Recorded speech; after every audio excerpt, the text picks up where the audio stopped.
नमस्कार दोस्तों, हमारे चैनल में आप सभी का स्वागत है। कुछ घरों में बाहर की चमक बहुत होती है, पर रिश्तों में गर्माहट कम। इस घर में भी कुछ ऐसा ही चल रहा था।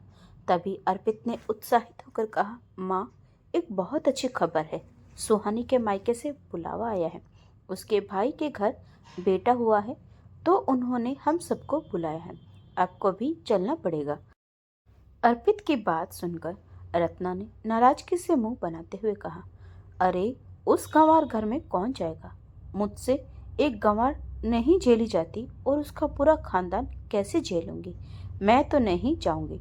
माँ को गुस्से में देखकर अर्पित पास बैठते हुए बोला, माँ, एक बार चलकर देख तो लीजिए, आपको अच्छा लगेगा। रत्ना ने झुंझलाकर कहा, अर्पित, मैंने कहा ना कि मैं नहीं जाऊंगी। अब और बहस नहीं। मैं पार्लर जा रही हूँ। अपनी बहू से कह देना कि अपने ससुर को खाना दे दे। यह कहकर रत्ना ने अपने कटे बालों पर कंघा फेरा और पर्स उठाया और घर से बाहर निकल गई। उधर पर्दे के पीछे खड़ी सुहानी यह सब सुन चुकी थी, पर कुछ नहीं बोली और चुपचाप रसोई में चली गई। उधर अर्पित भी उदास होकर बैठ गया। वह किस मुंह से कहता कि उसकी माँ उसकी पत्नी के लिए इतने घटिया शब्द बोल सकती है। उसी वक्त उसे 6 महीने पहले वाला समय याद आया, जब वह परियोजना के लिए सुहानी के गांव गया था। उसे 3 महीने के लिए कमरा चाहिए था और वह गांव में कमरा तलाश कर रहा था। तभी एक मजदूर ने उसे देवकी नंदन सिंह के घर का पता बताया, जिनके घर का एक हिस्सा खाली था। अर्पित वहां पहुंचा और बाहर बनी बैठक में बैठ गया। किसी ने भीतर जाकर खबर दे दी तो कुछ देर बाद देवकी नंदन सिंह आ गए। गांव के सम्मानित व्यक्ति, जिनकी बात पूरे गांव में मानी जाती थी। उन्होंने पास बैठते हुए कहा, पूछा, बताइए इंजीनियर साहब, क्या सेवा कर सकते हैं? अर्पित बोला, अरे नहीं, मुझे बस 3 महीने के लिए कमरा चाहिए, क्योंकि हमारा प्रोजेक्ट 3 महीने का है। देवकी नंदन ने सिर हिलाकर उसे अंदर ले जाकर कमरा दिखाया और बोले, खाने पीने की चिंता मत कीजिएगा, सब यहीं मिल जाएगा। हमें भी सेवा का मौका दीजिए। अर्पित मुस्कुराकर राजी हो गया। कुछ देर बाद देवकी नंदन चले गए। अर्पित ने दरवाजे से बाहर झांकते हुए देखा।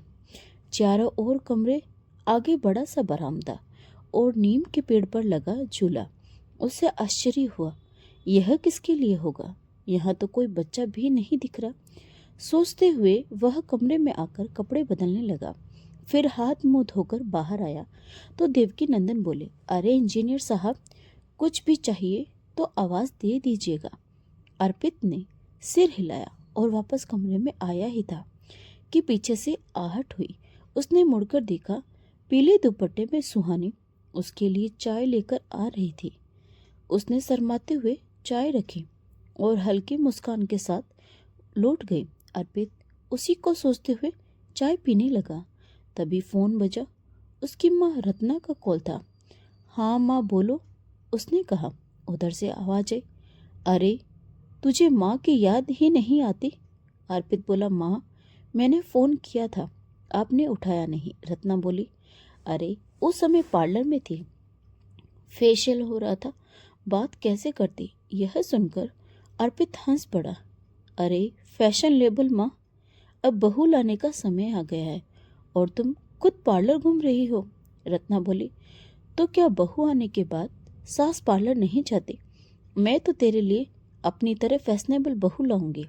अर्पित हंसकर बोला, माँ, मुझे तो सीधी सादी लड़की पसंद है। तभी पीछे से आवाज आई, ओहो, इंजीनियर होकर भी सिंपल लड़की को पसंद करते हो।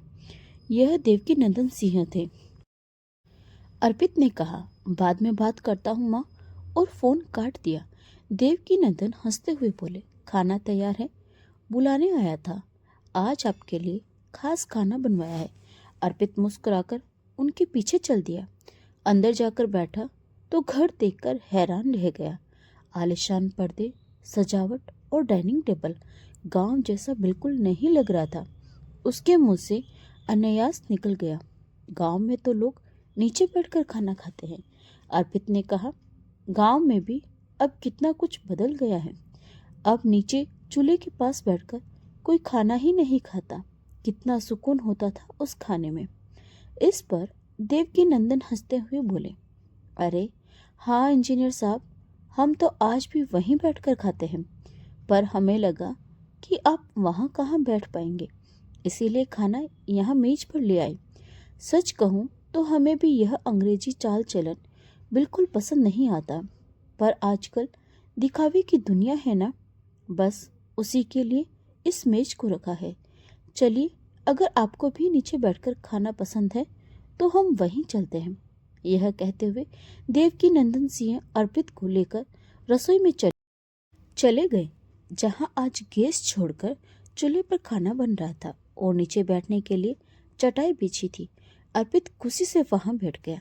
चूल्हे पर जो खाना बना रही थी उनकी ओर इशारा करते हुए देवकी नंदन सिंह बोले, यह हमारी धर्म पत्नी है। तभी एक लड़की आई और उसने दोनों की थाली में खाना परोसना शुरू कर दिया। वही पीले सूट वाली लड़की सुहानी। अर्पित उसे देखता ही रह गया। वह भी नजर चुराकर अर्पित को देख रही थी। तभी देवकी नंदन सिंह बोले, यह हमारी बहन है सुहानी। यह बीकॉम सेकेंड ईयर की पढ़ाई कर रही है, कंप्यूटर भी जानती है और बहुत ही गुणी और समझदार है मेरी बहन। इतना कहकर वह अर्पित की तरफ देखने लगे तो अर्पित हल्के से मुस्कुरा दिया और खाना खाने लगे। अगले दिन अर्पित प्रोजेक्ट करके वापस आया तो देवकी नंदन सिंह पहले से ही उसका इंतजार कर रहे थे। उन्होंने चाय का कप देते हुए कहा, इंजीनियर साहब, क्या आप मेरी बहन से शादी करना चाहेंगे? अगर आपको पसंद हो तो। यह सुनकर अर्पित के चेहरे पर एक अलग ही खुशी तैर गई। वह तो पहले से ही यह बात कहना चाहता था, पर कहने से डर रहा था। अब सामने से खुद ही वही खुशी चलकर आ रही थी, तो उसने तुरंत हामी में सिर हिला दिया। लेकिन तभी देवकी नंदन ने अर्पित से उसके माता पिता को बुलाने के लिए आग्रह किया तो अर्पित ने हामी भर दी। वह जानता था कि उसकी माँ को सुहानी जैसी साधारण गांव की लड़की बिल्कुल पसंद नहीं आएगी, लेकिन देवकी नंदन सिंह को जवाब देना था, इसीलिए उसने एक दिन घर में फोन करके सब कुछ बता दिया, जिससे सुनकर रत्ना भड़क उठी और सुहानी को अपनाने से साफ इनकार कर दिया। तभी अर्पित के पिता बजरंग जी ने कहा, अरे रत्ना, एक बार देखने में हर्ज क्या है? आखिर अपने अर्पित की पसंद है तो अच्छी ही होगी ना। रत्ना बोली, काहे को अच्छी होगी, गांव की गवार, पता नहीं पढ़ी लिखी भी होगी या नहीं, मुझे तो शहर की मॉडर्न लड़की चाहिए। इतना कहकर रत्ना ने गुस्से में फोन काट दिया और इस रिश्ते से साफ इनकार कर दिया। तो बजरंग जी रत्ना के खिलाफ होकर अर्पित के पास चले गए। वहां जाकर उन्होंने देवकी नंदन सिंह से बात की तो पता चला कि सुहानी की माँ बचपन में ही गुजर गई थी और भाभी के ही हाथों पली पड़ी सुहानी उन्हीं के दिए संस्कारों से परिपूर्ण है। सुहानी के कारण ही देवकी नंदन सिंह ने अभी तक अपनी संतान नहीं की थी। उन्होंने कसम खाई थी कि अपनी बहन की जिम्मेदारी पूरी करके ही संतान के बारे में सोचेंगे। वैसे तो उनकी शादी को अभी 3 साल ही हुए हैं, तो इतनी जल्दबाजी भी नहीं थी। अपनी बहन के प्रति उनका इतना प्रेम देखकर बजरंग जी बड़े प्रभावित हुए। देवकी नंदन सिंह से पूछा, अर्पित की माँ क्यों नहीं आई? तो बजरंग जी ने कह दिया कि उनकी तबीयत खराब है और इलाज कराने के लिए अमेरिका गई है, इसीलिए ज़्यादा जोर शोर से विवाह नहीं कर पाएंगे। देवकी नंदन सिंह को जरा भी शक नहीं हुआ और वह मान गई। 3 महीने बाद की तारीख तय हो गई और बजरंग जी घर लौट आए। 3 महीने बाद अर्पित का प्रोजेक्ट पूरा हो गया और सुहानी के साथ उसकी शादी भी संपन्न हो गई। अर्पित ने दहेज के रूप में कुछ भी लेने से मना कर दिया था, मगर सुहानी के भाई देवकी नंदन सिंह नहीं माने और उन्होंने सुहानी को जेवर और सम्मान से भरपूर खूब धूमधाम से विदा किया। अब अर्पित को डर यह था कि सुहानी के घर पहुंचते ही माँ न जाने क्या रंग दिखाएगी, पर उसने अपने पिता को सब संभालने को कह दिया था। जैसे ही वह दरवाजे पर पहुंचे तो कोई खास तैयारी नहीं थी, पर सुहानी यह जानती थी कि उसकी सास तो अमेरिका में है, इसीलिए तैयारी कौन करता। यह सोचकर वह चुपचाप घर के अंदर आ गई, लेकिन रत्ना जी गुस्से में बाहर ही नहीं आई और कमरा बंद करके बैठ गई। कुछ देर बाद अर्पित सुहानी के पास बैठते हुए बोला, सुहानी, मुझे तुम्हें कुछ बताना है। सुहानी हैरानी से बोली, जी कहिए, आप इतना सोच क्यों रहे हैं? तो अर्पित ने अपनी माँ के बारे में बताते हुए कहा, सुहानी, मुझे माफ़ कर देना, मैंने तुमसे झूठ बोला था। मेरी माँ कोई बीमार नहीं है, वह यहीं पर है, लेकिन वह हमारी शादी नहीं होने देती और मुझे पत्नी के रूप में तुम ही चाहिए थी। इसीलिए तुम्हें पाने के लिए मैंने यह झूठ कहा था। पर हाँ, पापा मेरे साथ थे। तो सुहानी ने कहा, कोई बात नहीं, मम्मी जी को भी हम मना लेंगे। अर्पित बोला, नहीं सुहानी, इतना आसान नहीं है। मेरी माँ नए जमाने की मॉडर्न सास है, अभी तुम मिली ही नहीं हो ना। खैर, वह नहीं भी माने तो भी तुम चिंता मत करना, मैं तुम्हें लेकर यहाँ से चला जाऊँगा। इतना कहकर अर्पित बाहर चला गया। पर एक ही घर में रहते हुए भी 2 दिन तक सुहानी और उसकी सास रत्ना जी का आमना सामना नहीं हुआ। तो हारकर तीसरे दिन दोपहर में अर्पित अपने पिता के साथ सुहानी को अपनी माँ रत्ना जी के पास ले गया।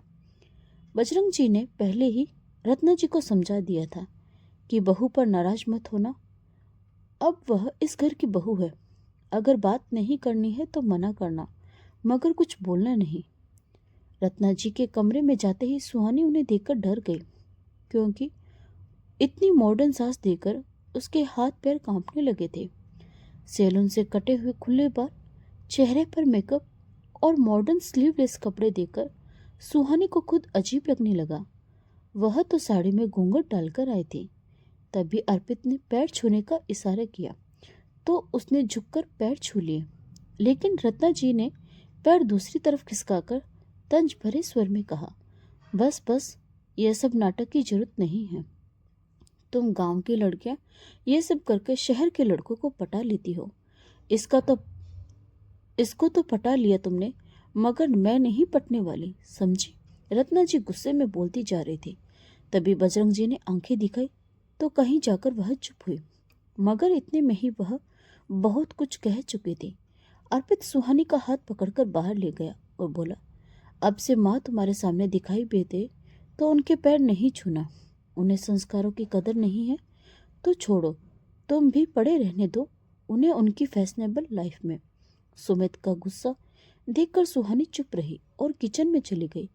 अब रोज सुहानी घर संभालती और सारे काम सीधे तरीके से करती। बजरंग जी तो ऐसी बहू पाकर बहुत खुश थे, पर धीरे धीरे रत्ना जी का सुहानी से आमना सामना होने लगा। मगर रत्ना जी अभी भी अपनी हरकतों से बाज नहीं आती थी। वह सुहानी के खाने में नुक्स निकालती और कहती, यह कैसा खाना बनाया है, कितना तेल है इसमें, कितने मसाले डालती है, यह तो हमें बीमार करके छोड़ेगी। इस पर बजरंग जी बोले, रत्ना, तुम खामखा बहू में कमी निकालती हो, बल्कि तुमने आज तक ऐसा स्वादिष्ट खाना नहीं बनाया। शुक्र करो कि इस घर में ऐसी बहू आई है, तुम्हारे भाग्य खुल गए। पर तुम्हें कदर कहाँ? रत्ना ने मुंह बनाकर कहा, मैं इसकी तरह गांव में नहीं बल्कि हाई सोसाइटी वाले परिवार से आई हूँ, जहाँ चाय नहीं महंगी कॉफ़ी पी जाती है। इसका और मेरा कोई मुकाबला नहीं है। अपने मायके का घमंड दिखाने वाली और बात बात पर अपने रईस मायके की दोस्त दिखाने वाली रत्ना जी जरा रोज सुहानी को नीचा दिखाती रहती थी। बजरंग जी खामोश रहते, सुहानी को मुस्कुराकर इशारा कर देते और वह भी मुस्कुराकर रह जाती। उसे लगता था कि आखिर पति और ससुर दोनों उसके साथ है ही। अर्पित ने एक दिन कहा, सुहानी, मेरी गलती को तुम सहन क्यों कर रही हो? चलो ना, हम अकेले रहते हैं, कम से कम तुम्हें माँ के ताने सुनने को तो नहीं मिलेंगे, तुम वहाँ मुस्कुरा तो सकोगी। लेकिन सुहानी ने मना कर दिया और बोली, नहीं, आप इनके इकलौते बेटे हो, इसीलिए मैं अपने सिर पर यह पाप नहीं रखना चाहती कि मैंने उनका इकलौता बेटा छीन लिया। गांव के माहौल से आने वाली सुहानी को अच्छे से पता था कि रत्ना ऐसे शब्द आसानी से कह देगी। एक दिन अर्पित ने देखा कि सुहानी गैस चूल्हे पर पानी गर्म कर रही थी। यह देखकर उसने कहा, अरे, गीजर होते हुए तुम गैस पर पानी गर्म क्यों कर रही हो? बस एक बटन ही तो दबाना है। सुहानी को पता नहीं था, तो अर्पित से पूछकर गीजर का बटन ऑन करने गई। यह बात बाहर खड़ी रत्ना ने भी सुन ली थी। अर्पित के बाहर जाते ही वह सीधे सुहानी के पास आकर बोली, तेरी औकात ही कहाँ थी गीजर के पानी में नहाने की? गांव की गंवार गीजर का भी नहीं पता। दुनिया कहाँ से कहाँ पहुँच गई है। अरे, खूबसूरत होने से सब कुछ नहीं होता, दिमाग भी चाहिए होता है, और वह एक गांव के लड़के में कहाँ से आएगा? यह सुन सुहानी को बहुत शर्मिंदगी हुई। तभी पीछे से अर्पित ने उसकी सारी बातें सुन ली थी। उसने तेज आवाज में कहा, माँ, आप सुहानी को बख्श दीजिए। अगर वह सीधी सादी है तो इसका मतलब यह नहीं कि आप उसे कुछ भी सुनाती रहेंगी। आप तो उसे ताने सुनाने का एक भी मौका नहीं छोड़ती। बेटे के मुंह से यह सुनकर रत्ना पैर पटकते हुए कमरे में गई और बड़बड़ाते हुए अपने पति बजरंग जी से कहने लगी, यह आपका बेटा तो है ना, जोरू का गुलाम हो गया है। यह कोई सीधी सादी लड़की नहीं, बल्कि जादूगरनी है, जिसने मेरे हाथों से पला बड़ा बेटा कुछ दिनों में ही अपने पीछे घुमा लिया। मेरी एक बात भी नहीं सुनता। तो बजरंग जी ने कहा, रत्ना, यह कोई जादू टोना नहीं, बल्कि एक इंसान का अच्छा और साफ मन ही सबको अपनी ओर खींच लेता है। कमी क्या है उसमें जो तुम उसे बिना सुनाए रहने नहीं देती? अभी वक्त है, कह रहा हूँ, अपना लो बहू को, वरना बाद में बहुत पछताओगी जब बेटा घर छोड़कर चला जाएगा। यह सुनकर रत्ना रोते हुए बोली, आप भी मुझे कहने लगे? अरे, मेरे भी कुछ अरमान थे अपने बेटे की शादी को लेकर, जो आप दोनों बाप बेटे ने मिलकर सब कुचल दिया। कितनी हाई फाई शादी करना चाहती थी मैं, और आपने क्या किया? उस गंवार को लाकर बिठा दिया घर में। बड़बड़ाते हुए वह बाहर चली गई। धीरे धीरे समय ऐसे ही बीतता गया। सुहानी और अर्पित की शादी को 1 साल हो गया था, पर रत्ना अभी भी अपनी हरकतों से कभी बाज नहीं आती। जब अर्पित ने सुहानी के मायके जाने की बात की तो रत्ना तुरंत भड़क उठी और बहू के मायके जाने से साफ इनकार कर दिया। तो बजरंग जी ने कहा, अरे, तुम समझती क्यों नहीं हो? वह तुम्हारा समधी घर है। नसीब वालों को ऐसे समधी मिलते हैं, वरना आजकल तो सब अपनी बेटी दामाद को बुलाते हैं, उसके सास ससुर को कोई पूछता भी नहीं। और वह तो सुहानी का भाई देवकी नंदन है, वह तो तुम्हारे बेटे के बराबर है। तभी रत्ना ने गुस्से में कहा, मैंने एक बार बोल दिया ना कि मुझे उस गांव में कदम भी नहीं रखना। न जाने किस झोपड़ी से आई है। इस गंवार के घर जाकर मैं अपना स्टेटस खराब नहीं करना चाहती। यह सुनकर अर्पित ने जोर से चिल्लाकर कहा, ठीक है माँ, मत चाहिए, लेकिन अगर आप किसी को इज्जत नहीं दे सकती तो उसका अपमान करने का भी आपको कोई हक नहीं है। तब मैं सुहानी को लेकर यहाँ से चला जाऊंगा और कभी नहीं आऊंगा। अर्पित ने गुस्से में कहा और अपने कमरे में चला गया। जाकर उसने सुहानी से कहा कि अपना सारा सामान पैक कर लो, अब हम यहाँ से जा रहे हैं, कहीं और जाकर रहेंगे।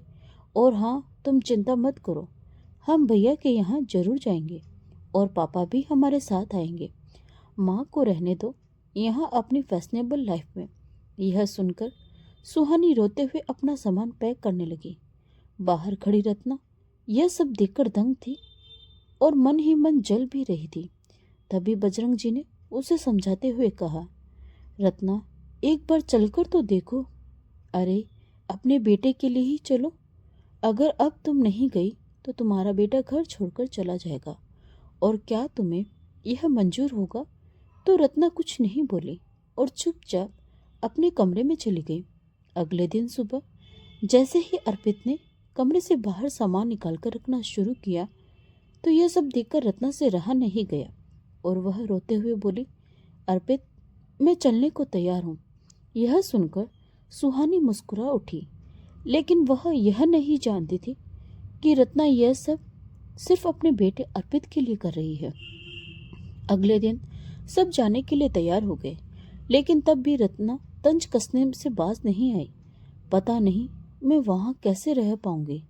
वहाँ तो टॉयलेट भी नहीं होगा और ऐसी भी नहीं होगी। तभी अर्पित ने कहा, अरे माँ, ऐसा कुछ नहीं है। आप अभी जानती नहीं हो ना सुहानी के घर को। इतना ही बोल पाया था कि रत्ना बीच में ही बोल पड़ी, मुझे जानना भी नहीं है। मैं बस तेरे कारण जा रही हूँ, वरना गांव में जाना मेरी शान के खिलाफ है। क्योंकि गांव में ना तो ढंग से लाइट आती है और ना ही कोई व्यवस्था होती है। पूरे रास्ते भर रत्ना सुहानी को ऐसे ही ताने सुनाती गई, पर सुहानी ने कुछ भी नहीं कहा, क्योंकि वह जानती थी कि अपनी सास से कुछ कहना आग में कूदने जैसा है।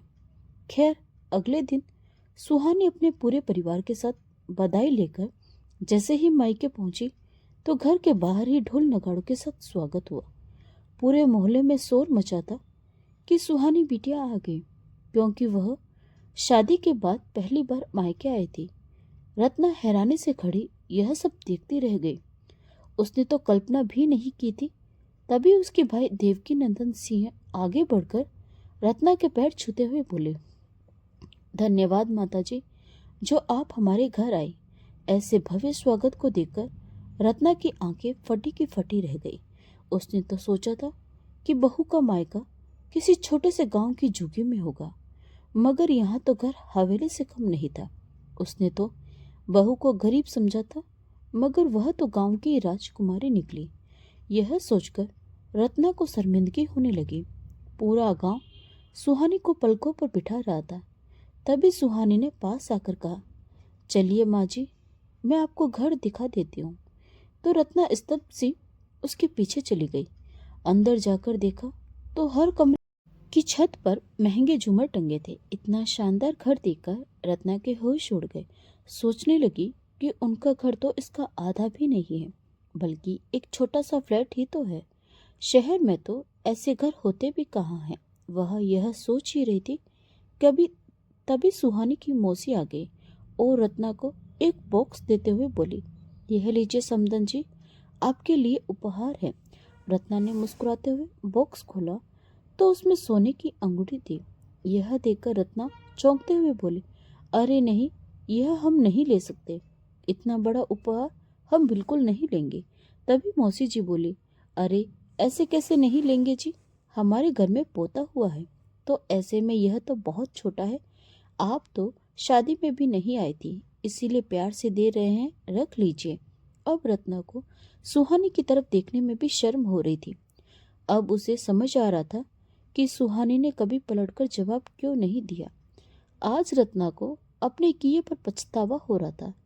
जिसे गरीब समझकर इतने ताने दिए, वे तो उसके आधे के बराबर भी नहीं।